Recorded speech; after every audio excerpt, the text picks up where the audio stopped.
இல்ல சாலையில் பெரிய மரம் முறிந்து விழுந்து போக்குவரத்து பெரிதும் பாதிப்பு, பொதுமக்கள் அவதி. உதகையில் சுற்றுலா பிரதேசமாக திகழும் படகு இல்லம் சாலையில் இன்று பிற்பகலில் நிகழ்ந்த சம்பவம் போக்குவரத்திற்கும் பொதுமக்கள் வசதிக்கும் பெரும் சிக்கலை ஏற்படுத்தியது. அந்த சாலையின் முக்கிய இடத்தில் பழைய மற்றும் உயரமான பெரிய மரம் முறிந்து சாலையின் நடுவே விழுந்தது. வழக்கம் போல் பிற்பகல் நேரத்தில் படகு இல்லம் சாலையில் மக்கள் நடமாட்டம் அதிகரித்து காணப்பட்ட நேரம். இதே நேரத்தில் திடீரென மழை மூட்டத்தால் வேர்கள் தளர்ந்திருக்கும் நிலையில் அந்த மரம் முறிந்து கீழே விழுந்தது. எதிர்பாராத இந்த சம்பவம் சில நிமிடங்களுக்குள் முழு சாலையையும் மறைத்துவிட்டது. இதனால் இரு திசைகளிலும் போக்குவரத்து முழுமையாக முடங்கியது. சுற்றுலா பயணிகள் ஏராளமானோர் இந்த சாலையில் இயன்றபடி பயணித்துக் கொண்டிருந்தனர். குறிப்பாக ஏரிக்கரையின் அருகிலுள்ள ஹோட்டல்கள், குடியிருப்புகள் மற்றும் சுற்றுலா பகுதிகள் நோக்கி செல்வோர் மாட்டிக்கொண்டனர். கட்டுண்டு போன ஆட்டோ வாகனங்கள் நீண்ட வரிசையாக காட்சியளித்தன. சம்பவம் தொடர்பாக உடனடியாக தகவல் வழங்கப்பட்டதும் உதகை நகராட்சி ஊழியர்கள் மற்றும் தீயணைப்புத் துறையினர் சம்பவ இடத்திற்கு விரைந்து வந்தனர். மரம் முழுவதையும் வெட்டி அகற்றும் பணிகள் விரைந்து நடைபெற்று வருகின்றன.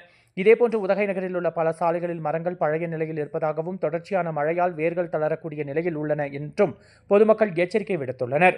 மேலும் ஆபத்தான மரங்களை முன்கூட்டியே அகற்றும் பணியை விரைவில் துவங்க வேண்டும் என்று கோரிக்கை விடுத்துள்ளனர்.